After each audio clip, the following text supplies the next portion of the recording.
But these classes are a little bit dry, okay? The more feedback, the more participation I get from you guys, all right? When I ask questions, people raise their hands, they start volunteering experiences and stuff that they've actually seen. Situations, scenarios they've actually been in, maybe something they've seen in a movie, whatever. Like, bring it out, okay? These classes can only move forward as fast as you guys want them to, right? I don't want to just sit up here and spout out some verbatim narrative when we can actually get some really good teaching out of this. This is an excellent opportunity for you guys. I wish I would have gotten this opportunity before I went to Ranger School or when I was a young infantryman, because honestly, 175, we focused on Battle Drill 6, and that was pretty much all I knew until I went to Ranger School. So there's other stuff out there, all right? Infantrymen need to know all of this stuff so that they can actually be useful on the battlefield. All right, again, all right, my name's Corporal Lewis. Orient you to my board real quick, okay? You have your administrative notes here on the left-hand side. You have your squad column fire team wedge, all right, color-coded but not yet personalized. All right, you have the notional position of the support by fire element as well as the maneuver element. You have your enemy, all right, and then you have your limit of advance, or your LOA, right? And we'll get into how to set that up properly. All right, remember, a battle drill is a battle drill is a collective action rapidly executing without applying a deliberate decision-making process. All right, so all of this stuff, we're going to go outside, we're going to practice it, we're going to try and get it where it becomes second nature. All right, it might take a little bit, okay, so that's why we do the crawl, walk, run, right? We'll crawl for a little bit, and then we'll walk for a little bit, and then we'll try and pick up and run, put you guys in charge and see how you do. But the more you guys pay attention to this, the easier it's going to be when we take you outside. Because honestly, the worst thing that we can do when we take you outside is just narrate you through the entire thing and not let you have the reins. All right? If you pay attention in this, then you'll at least have, maybe 50% of the information necessary. So then we can just kind of plug some gaps here. All right. So the squad, all right, again, they've reacted to contact, all right, according to the battle drill that I just taught. And you'll notice that's a recurring theme through these classes. A lot of these just kind of blend together. All right? That's why we're going from reactive contact to squad attack to break contact. All right? So they reacted to contact.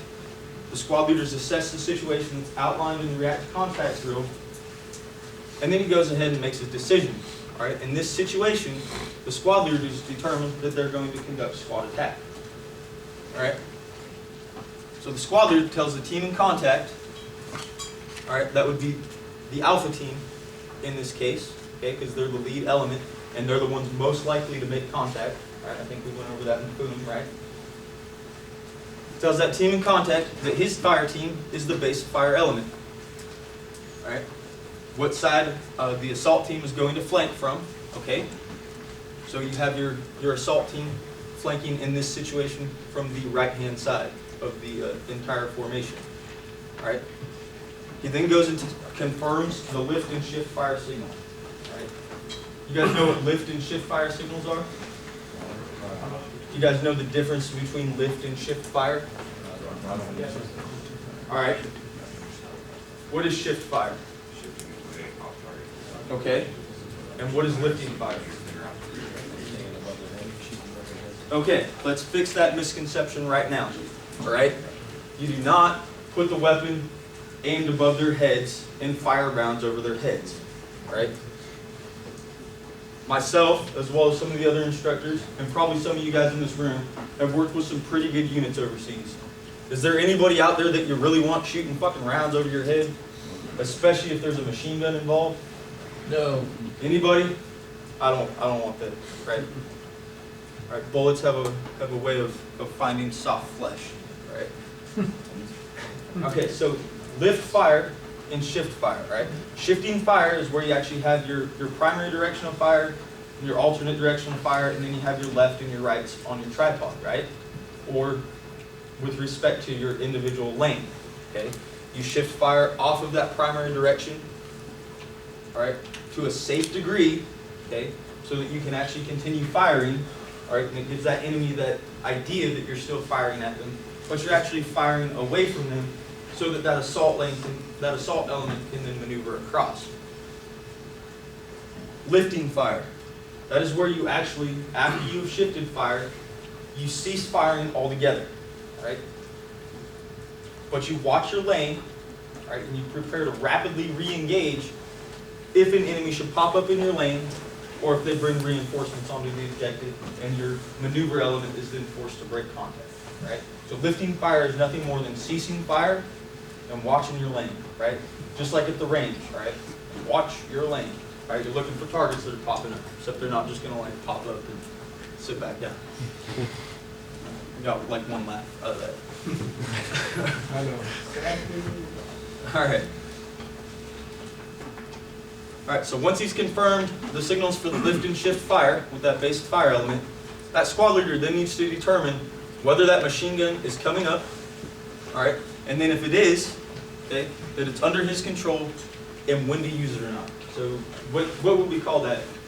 If he's giving that team leader discretion as to when to use that machine gun. It's engagement criteria, right? Like he's telling him, this is the situation that I want you to use this machine gun. All right? This is yours. All right? It's no longer mine for this part of the mission, but I only want you to use it if, say, all right, 2 or more of your weapon systems go down. Okay? Maybe the enemy starts opening up with a crew-served weapon. Right? What else could happen on that objective that you might want to use a machine gun for? All right, light vehicle pulls up, enemy reinforcements pull up, right? That would be a situation where you'd actually want to open up with that machine gun. One of the reasons why you don't want to just engage with that machine gun right off, okay? Because a machine gun is a platoon level asset, right? It's attached to your squad, but it typically goes with the platoon. So that could lead that enemy to believe that you have a larger element out there than you actually do, right? And what are they going to do then? Send more guys. Right? What would they do in Afghanistan or Iraq? Move it, it's out of there. They'd break contact, right? Break contact, call an indirect, fire some RPGs at you, something like that, right? You guys seen that before? Mm-hmm. Makes it hard to fight the enemy when they're trying to run away from you and simultaneously dropping ordnance on you. All right. During this time, okay, the squad leader is having his RTO, trying to make contact with higher. All right, I say try and make contact with higher because a lot of times the radios are not working. Okay. And calling up to higher as sit rep. All right, they want to inform higher of the current situation and let them know the squad leader's course of action, right, his COA. With that RTO, right, that squad leader then needs to make the decision whether he's going to bring them up with him, because the squad leader is most likely going to go with which element? Right, the flanking or the maneuver element, right? But if he takes that RTO with him, it slows him down a little bit. That RTO is the only person in the entire squad that keeps his rucksack on the entire time, right? And that 10-pound radio with some batteries gets a little heavy, right? So he's got to determine, right, the advantages and disadvantages in taking that RTO up. The advantage to that is, in the event that he did need to break contact, right, a larger enemy force appeared on the objective, right, he could go ahead, have that RTO call for fire, right? He can call higher, tell them that they need more support, right? The disadvantage, of course, is that he's a lot slower that way, right? They're going to move slower. In the event that they do need to break contact, they're going to break contact slower, right? Because you've got that big rucksack on. All right. The disadvantage, okay, to not bringing them with them, what do you think that is? There you go. He's got a relay. Everything that he wants passed up to higher, he has to then relay back to that RTO first, and then that RTO relays it to higher. Right? And that takes time away. And the more time you take away in situations like that, the more time you give the enemy to assess the situation and try and develop a plan, right? And that's what we want to keep them from doing. We want to engage them, have that violence of action, that fire superiority, utilizing those fire commands, and keep that enemy from being able to make a plan. The only thing they can think of is to keep their head down and try and return fire, right? So that's why a lot of times they're just over there doing this number behind a wall. All right, so once that squad leader makes that decision, all right, he then needs to go ahead and take that maneuver element, all right, and move them around on the side of the enemy that he's decided to flank them with, okay? And he gets them online in a shallow wedge, all right? And the squad leader leads them up to the edge of that kill zone, to that last cover and conceal position, all right? They do this very stealthily, but you need to move quickly, all right? You got to conserve ammo because you still have another mission to complete, right? Your overall mission is a recon or an ambush or a raid or something like that. And if you waste all your ammo just laying down suppressive fire on, 2 or 3 guys, then you're not going to have enough to effectively conduct your mission once you get to the actual grid location of your objective, right? So that squad leader gets these men online, okay? So in that shallow wedge, leads them up to that last cover and concealed position, all right? And then he goes to that team leader, and he takes that team leader, and he outlines the objective, okay? Probably, this is the left limit, this is your right limit, okay? Typically it's 35 meters to the left or to the right, okay, of the enemy that they can actually see on that objective in the event that there's some other people kind of hiding out a little bit, right? He spreads it out, okay? And then he gives each man in each position, right, an identifiable lane to assault through. Right? Why do you think you'd want to give them an identifiable lane? So people don't cross over to each other's lanes. There you go. Prevents funneling, right? If you funnel onto the objective, all of a sudden you got this number going on. Or maybe you got this going on, and if this guy goes to fire, right, his left lane is extremely limited. He's got that huge potential of committing fratricide.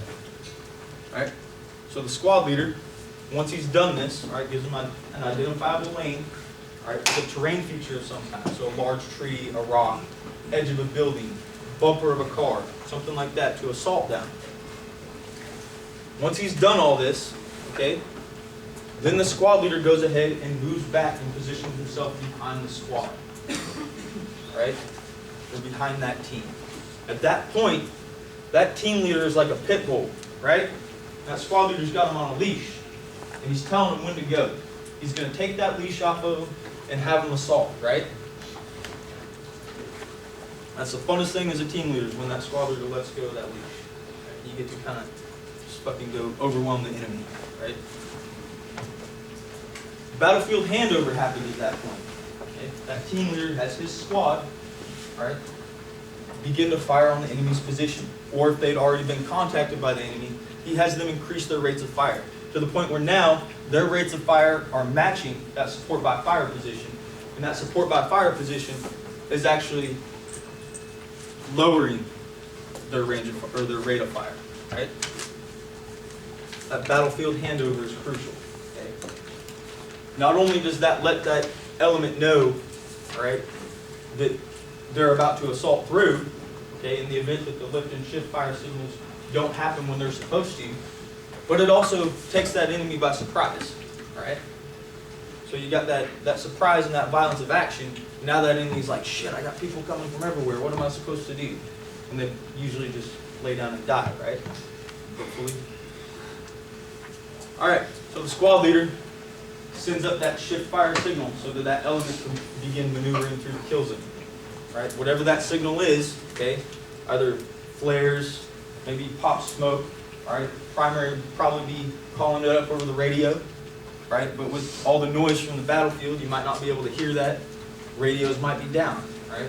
So whatever he has available, if it's limited visibility, right, you could use lasers, like IR flash on his nods, something like that, right? You guys have all seen this kind of stuff, all right? Seen what else? What else have you seen? Some field. There you go. Some field expedient lift and shift fire signals, right? Buzzsaws, wolf tails, flaming rocks, whatever you want to call them.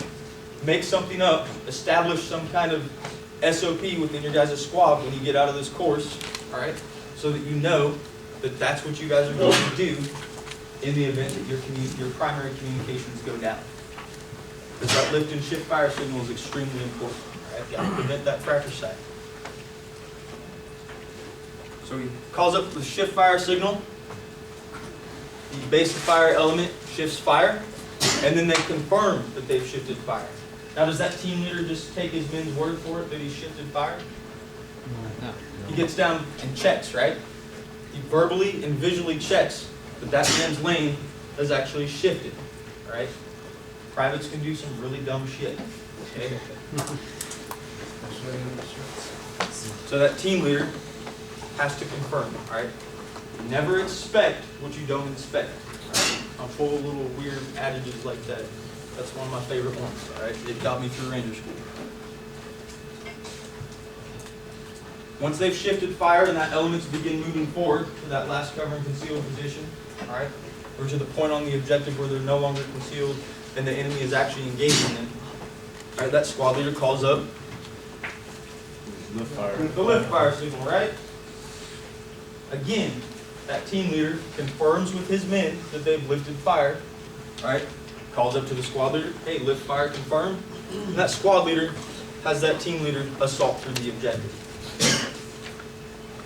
As this team is maneuvering through the objective, all right, they're literally destroying, they're incapacitating, they're killing everything on that objective. They're destroying everything they can as they move across it. All right, they could possibly pose a threat to their element. All right? If it's a threat, kill it, eliminate it. As they clear through, all right, shoot the enemy in front of them, get to them, kick their weapon out of the way. All right, you're not going to worry about searching their bodies and stuff right now, because that comes later during the consolidation and reorganization piece. Right?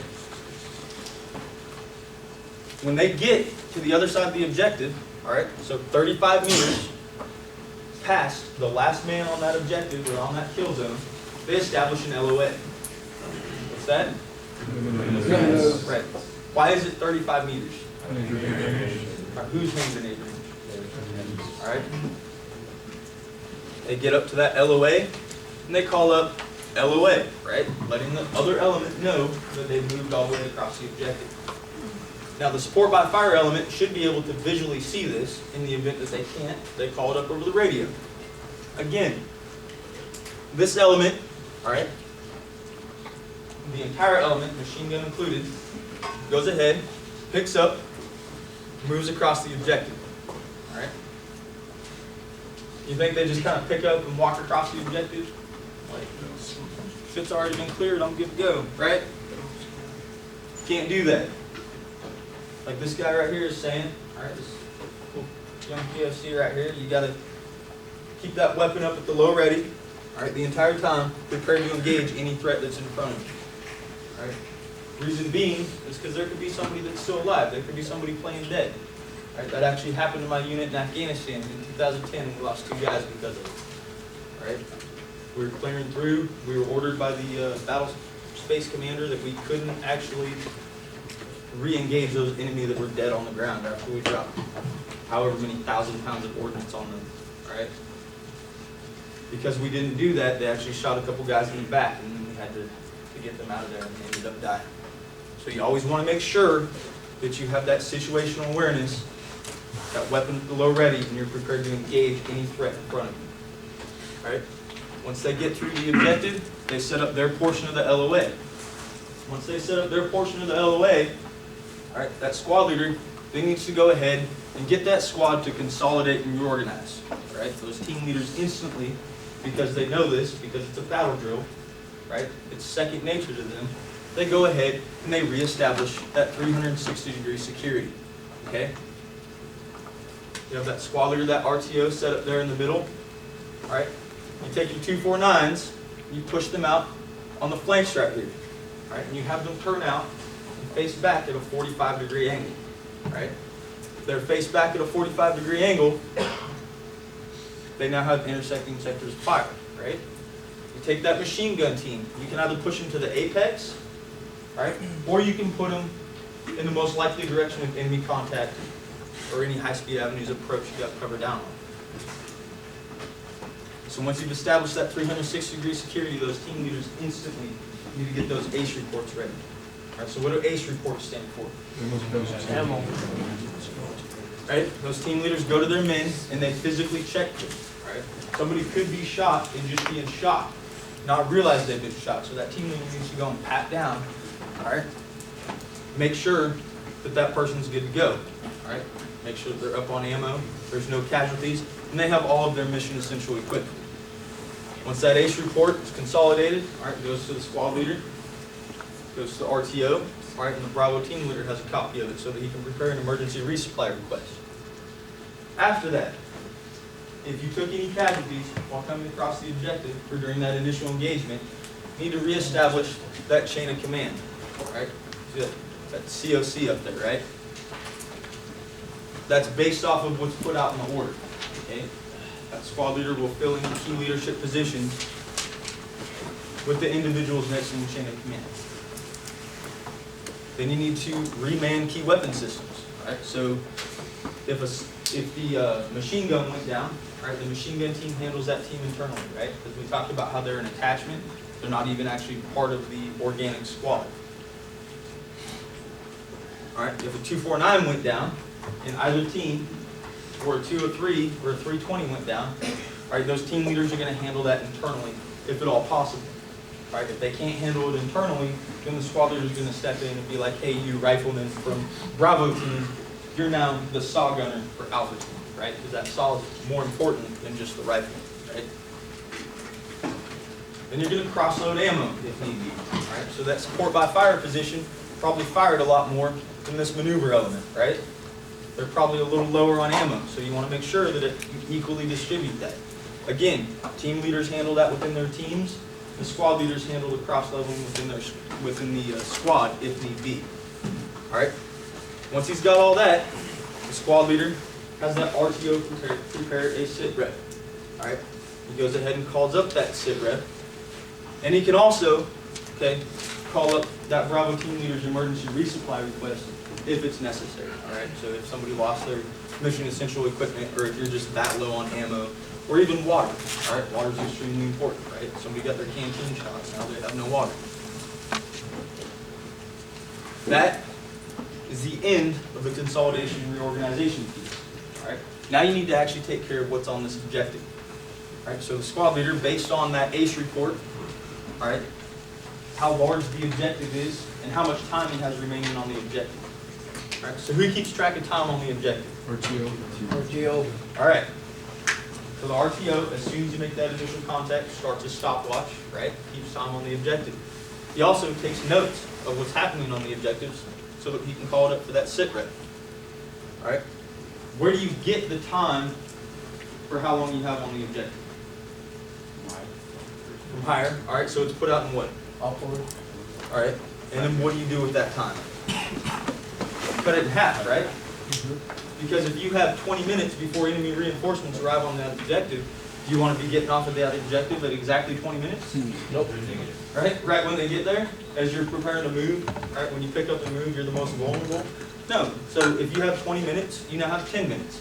You got 10 minutes on that objective and 10 minutes to get off of that objective and out of the area before that enemy reinforcement arrives. Right? Those are things you need to consider. All right. The squad leader, all right, once he's considered all this, begins calling out special teams. All right. Again, all right, he calls out the special teams based on the size of the enemy element he encountered and how much time he has. The first special team he needs to call out is that initial EPW and search team. All right. So however you have it arranged in your task org, okay, you have that EPW and search team. They're going to go ahead and search the objective in accordance with the squad leader's task conditions and standards. Right? You guys have heard that before, task conditions and standards, right? That is extremely important when putting out orders in a combat situation. Right? It's important every time you put out an order, but especially in combat, because if you give them an identifiable task, all right, conditions, and an achievable standard, and then you throw that time hack on there, they have no questions as to what they're supposed to do and how they're supposed to execute, right? So the squad leader gives the EPW and search team task conditions and standards on how to search, all right, for correction, clear the objective first, right? You always got to clear before you can search.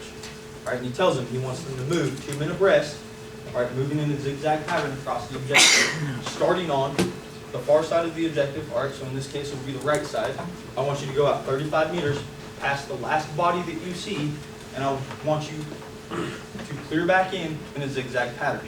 All right, When you get to the individual that's laying on the ground, I want you to make sure that he has no weapon by him, right? And then I want you to clear him in accordance with your EPW and search SOP, whatever that is in your unit, right? It's usually pretty similar. And once that individual is cleared, all right, move on to the next individual. Don't bother taking notes or collecting any equipment at that time. All right? Once you've searched or cleared that entire objective, you move back to the squad leader's location. All right? At that time, the squad leader will call forth the EPW, or the aid and litter team, sorry. All right? In the event that there are casualties on the objective, which we shouldn't have, if we killed everything and eliminated all the threats across that objective, all right, he calls forth that aid and litter team. He gives them task conditions and standards on how he wants them to move out, treat the casualties, and where he wants them to consolidate, right? Generally, it'll be in the center here of the objective, okay? And especially if it's enemy personnel. If it's friendly, you probably want to get them a little closer to where CP you got. All right, but enemy personnel, consolidate them on the objective and prepare to casevac them as per your order, all right? If there are no casualties, okay, then you move straight into the EPW and search.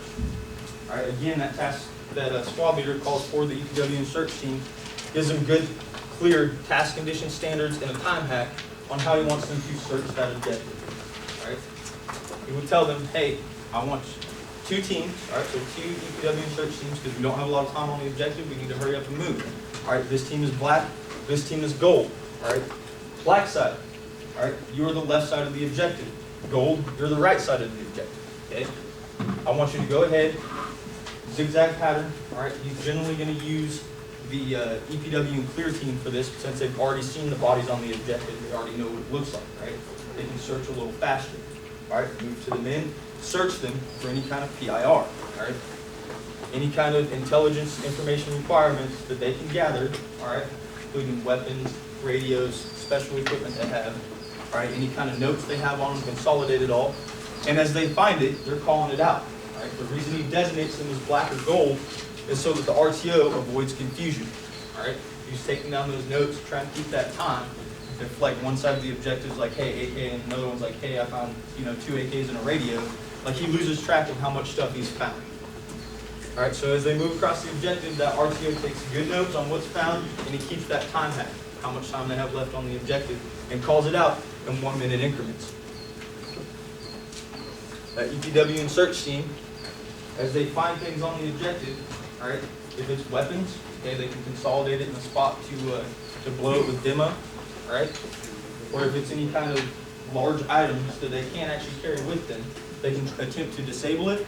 They can take a picture of it if you have those capabilities, or they can draw a sketch real quick for detailed notes on what it is that they found on the objective, right? Because you're not going to take a howitzer off the objective with your little 12-man squad and haul it up the road, right? Once that EPW and search team is done, right, they met the task conditions and standards, they return to that squad leader's location, inform him that they have met the task conditions and standards for searching that objective. The squad leader's like, roger that. He then sends out his demo team, right? Demo team moves to that consolidated pile of crap, right? And if it's a weapon system, any kind of ordnance, right? Any special equipment that's too large for the squad to take with them, and they go ahead and prep the demo charge to blow it. Right? If you don't have demo, if you ran out of demo on your last objective, or you just didn't bring any because the guy forgot to bring some because you didn't issue out clear task conditions and standards and then spot check, right? Then you can go ahead and disable those weapon systems by taking the bolts out and carrying them with you. All right? Once they have that all consolidated, they've either got the bolts out or they've got that demo prep. That demo team then hands off the initiators to the squad leader. At that point, the squad leader can begin the withdrawal from the objective. You guys know the the code words or like the phase words for how you withdraw the objective? There you go. Red, white, and blue, right? On red, okay, the element that has the furthest back to travel, typically, right, again, this is up to the squad leader's discretion, but this prevents these men from having to clear back through, all right, another friendly element. So say Bravo team, all right, they've got the furthest to travel back. Let's say Alpha team goes back first. All right, they go back, they pick up their rucksacks, they sit up, they're getting ready to move. Now Bravo team has to actually clear through them. right? That's a situation you don't want. In the event that the enemy should pop up or reinforcements arrive sooner than we thought, now you have, again, that potential for fratricide. So send back the furthest team first, all right? So that Bravo team in this instance, they go back, they pick up their rucksacks, all right? On white, okay, that assault team, or the support by fire team is moving back. They go back, they pick up their rucksacks, and the machine gun team's moving back as well. Now the squad leader, he's got himself in the RTO, he's prepped that demo, he's ready to blow it, and then he calls up blue burning. All right, when he calls up blue burning, he confirms, all right, that that demo is actually initiated, and then he goes and runs off the objective, goes back, gets his rucksack, and gets ready to move, all right? They're then going to move, all right, continuing on in the direction of their current mission. All right, so we just covered the battle drills, break contact, and squad attack. What questions do you guys have for me at this time? There's got to be some. Yes? Would when the furthest team goes back, they have to issue a gauntlet to the team that was in contact? Nope. They do Saying not. where they're going, what they're doing, all that? No, because that team knows they're moving back to those rucksacks, which is actually, at that point in time, would kind of be like their last en-route rally, right? They know where they're moving to, right? They don't need to issue that gauntlet. That would be entirely too time-consuming. Okay. Any more questions? That was actually a good question. What was his question? I couldn't hear back there. All right, so he was asking, all right, if that team in contact, or whichever team moves back first, has to issue out a GOTWA, or a 5-point contingency plan, to the other team or to that squad leader, letting them know where they're going. And the answer is no. All right, they don't, because they know they're moving back to where their rucksacks are, so that they can pick them up and continue on mission. Any other questions? Did you guys take good notes? Did you say that was part of break contact, or you're going into that? I'm going into break Okay. contact next. Yep. These all kind of, they flow into each other. I Right? got you, I just thought. You know, we've covered the reactive contact and the squad attacks. Next, we'll go into break contact, which is a much shorter class. Yes? So for the blue ranks, essentially the squad leader and RTO are going to be the last people on the objective. Yes. Who would be watching? Whoever moved back versus, say, Alpha team? All right, so typically, okay, and this will come up in the break contact class, all right? But this is all going to be within small arms range, okay? So that element that's moving back, all right, this all happens very quickly, that element that's moving back will probably be within eyesight of that squad leader and that RTO. And again, they're not spending a lot of time up there. They're quickly assessing it, making sure that it's initiated, right? And then they're running back to go get their rucksack, okay? Are they setting up a choke points? Are people established to set up a choke point or do that? It is an excellent idea anytime that you've halted, all right, from any kind of movement, all right, let alone an actual contact situation. Before you pick up and move out, do that last little bit of that security halt procedure, set up that choke point and count them out. However, if it's good visibility and you can literally like look at your squad and be like, yeah, I got 12 dudes, let's go, then that works too, all right? Again, you don't want to waste a lot of time because you want to hurry up and move out of that area. Because typically, if that contact is in front of you, all right, and you move back to get your rucksacks, like, granted, you're not going to move straight through the objective or the kill zone that you were just on. You're going to flank around it and find some other route around it to get back on path. But you're still going to have to move towards that enemy contact, right? So you don't want to lose time. Any other questions back there? Yes? So yesterday when he gave a brief, he said he wants to put the senior guy as the Bravo team leader. But wouldn't you want him to, I mean, you're not going to swap team leaders, are you? So you can take the less senior guy on the movement? It depends on which elements in contact, right? So if the Bravo team is the first element in contact, right? If the enemy attacks from the rear, then they're going to become the base of fire element. Reason being is because you can't actually pick them up at that point and move them without the enemy actually observing them. Okay. All right, there's a chance, okay, the Alpha team here laying down that base of fire, there's a chance that enemy hasn't even seen this trail of fire team as you're moving through the woods. All right, so you can actually do that bold flanking movement around and get to that enemy without them even knowing that you're there. Any more questions? Yes? The rucksack plan for this, just you drop it in the ruck, You drop it in place. Drop it in place. There is no rucksack plan. You don't have time to establish that because you're taking contact. You gotta get that rucksack off your back so you can IMT effectively. Because IMTing with the rucksack hurts. All right? It slows your movement, okay? It's cumbersome, probably make a lot of noise as you're trying to move through the woods. You just drop it in place. All right? Any more questions? Go back there. All right, why don't you guys go ahead, stand up, shake it out a little bit, and we'll transition to the next.